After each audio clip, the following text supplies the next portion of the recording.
A veces no es como sucede. Quizás este hombre se subió la primera vez y volteaba a ver y decía: no hay nada, no sucede nada, el mar está igual, el problema está igual, la solución no viene. Quizás la necesidad sea la misma, quizás la enfermedad sea la misma. Yo no veo que Dios haga nada, yo no veo que Dios haga lo que tiene que hacer. Yo en cambio veo que todas las cosas me vienen en contra. Y empecé a buscar a Dios y todas las cosas vienen en contra. Empecé a alabar a Dios y se levantó tempestad en mi casa, se levantó problema en mi casa, se levantó problema en el matrimonio, se levantó problema en mi trabajo. Oye, ¿qué estoy haciendo?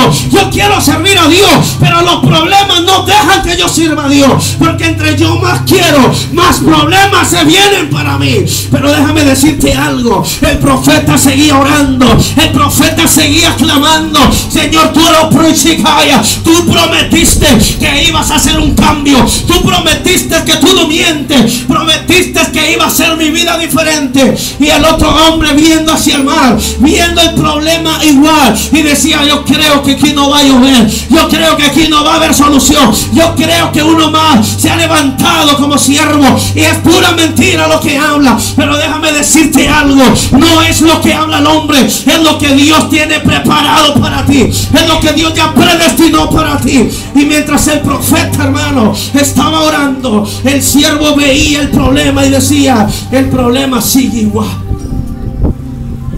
¿Cuántos han visto su problema igual? ¿Cuántos han visto el problema y dicen: Señor, ¿qué estás haciendo, Señor? Porque veo que el problema no se acaba. Veo que el problema todavía se está haciendo y aún se está haciendo más grande. Déjame decir.